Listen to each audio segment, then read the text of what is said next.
The concept of vitamins was first described by none other than Dr. Funk.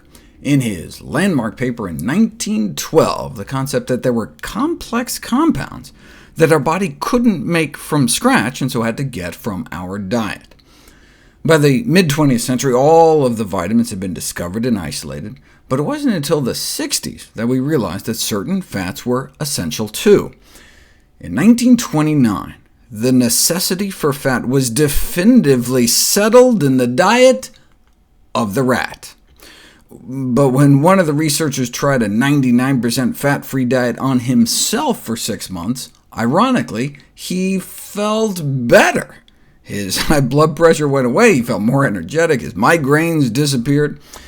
This one-man experiment fortified the medical profession's doubt that essential fatty acids had any relevance to human nutrition, until TPN was developed in the 1960s, total parenteral nutrition, meaning feeding someone exclusively through an IV, initially developed for babies born without working intestines. But the first preparations were fat-free, because we didn't think humans needed fat, and so they rapidly induced severe essential fatty acid deficiencies, ultimately convincing the medical community that some fats are indeed essential. They started out using safflower oil, but as they discovered in a young girl they were giving it to after an abdominal gunshot wound, we don't just need fat, but specific fats like omega-3s, and so when they switched to soybean oil, instead she was restored to normal.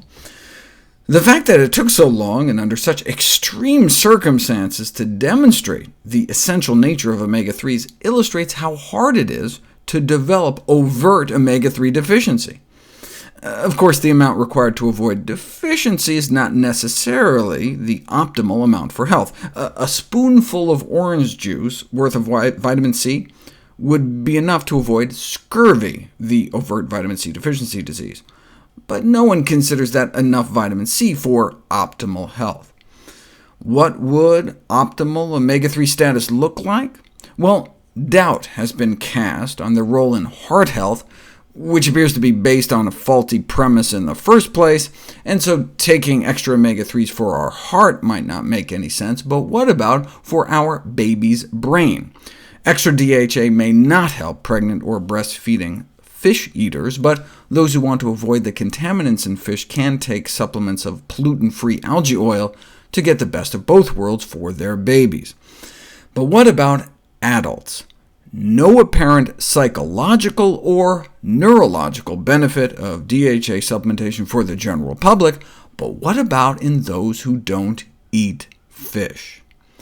Take the famous alpha-omega trial. Thousands of people randomized for over 3 years to get either long-chain omega-3s from fish, short-chain omega-3s from plants, or placebo, and they found no significant benefits for any kind of omega-3 supplementation on global cognitive decline.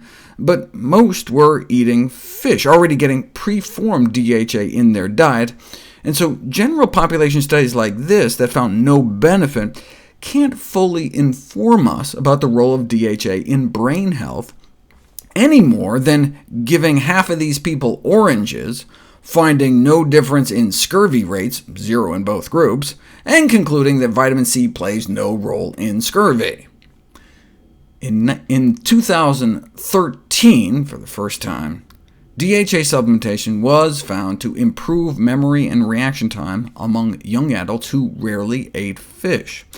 Previous randomized controlled trials failed to find such a benefit among 18 to 45-year-olds, but they all only lasted a few months at most, whereas the 2013 study lasted 6 months. So if all the studies either showed no effect or a positive effect, one might give it a try. But in one of those shorter trials, DHA supplementation didn't just fail to show benefit, it appeared to make things worse. After 50 days, those who consumed the DHA had worse memory than those taking the placebo. So out of the 6 randomized controlled trials, 4 showed nothing, 1 showed a benefit, 1 showed a harm. So if it was just about boosting brain function in the short term, I'd err on the side of caution and spend my money elsewhere. But what about preserving brain function over the long run? I'll address that next.